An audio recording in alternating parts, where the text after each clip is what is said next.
अस्सलाम वालेकुम, मैं आशिक हुसैन आपसे मुखातिब हूँ और आपको वेलकम करता हूँ अपने चैनल आशिक मेडिसन इन्फो में।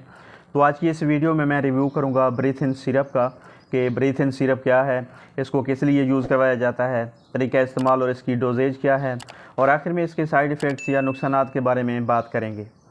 तो चलिए दोस्तों, बगैर टाइम वेस्ट किए अपने टॉपिक की तरफ चलते हैं। ब्रांड नेम है इसका ब्रीथ इन, और इसमें जो मेडिसिन शामिल की गई है उसका नाम है टर्ब्यूटालीन सल्फेट। ये बेसिकली एक ब्रैकोडायलेटर मेडिकेशन है, यानी ये सांस की नालियों की तंगी को दूर करने वाली मेडिसिन है। कंपनी की बात करें तो इसे प्लाटिनियम फार्मा तैयार करती है। प्राइस की बात की जाए तो ये 65 रुपीज़ में 60 ml की पैकिंग में पाकिस्तानी मार्केट में अवेलेबल है। ये सिरप के अलावा टेबलेट फॉर्म में भी मार्केट में दस्तयाब है। बात की जाए इसके यूजेस की, यानी वो कौन सी कंडीशंस या बीमारियां हैं जिनके लिए इस सिरप को यूज़ करवाया जा रहा होता है, तो इस सिरप का इस्तेमाल बच्चों और बड़ों में होने वाली बलगमी खांसी को दूर करने, सीने की जकड़न और सांस की नालियों की तंगी को दूर करके सांस लेने में आसानी पैदा करने के लिए बहुत मुफीद है।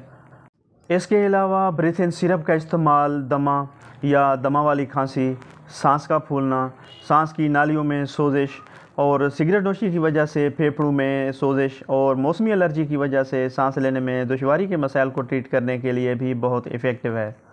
अब अगर बात की जाए इसके डोजेज की, तो 12 साल से ज़्यादा उम्र के बच्चों और बड़ों के लिए 2 से 3 चाय के चम्मच 24 घंटों में 3 मरतबा, 6 साल से 12 साल तक 1 से 1.5 चाय का चम्मच, 3 साल से 5 साल तक आधा से 1 चाय का चम्मच, और 3 साल से कम उम्र बच्चों के लिए आधा चाय का चम्मच दिन में 3 मरतबा रोज़ाना या अपने डॉक्टर की हिदायत के मुताबिक इस्तेमाल करें। ब्रीथ इन सिरप की अगर साइड इफ़ेक्ट्स या नुकसानात की बात करें तो इसके इस्तेमाल से कुछ साइड इफ़ेक्ट्स जो किसी किसी में हो सकते हैं, उनमें सर भारी हो सकता है या सर में दर्द हो सकता है, चक्कर आ सकते हैं, नींद आ सकती है, या इसके अलावा दिल की धड़कन बेतरतीब हो सकती है। तो व्यूवर्स, ये थी सारी डिटेल जो ब्रीथ इन सिरप के बारे में थी। वीडियो पसंद आए तो लाइक करें, शेयर करें और मेरे चैनल आशिक मेडिसन इन्फो को ज़रूर सब्सक्राइब करें। मिलते हैं नेक्स्ट वीडियो में, तब तक के लिए अल्लाह हाफिज़।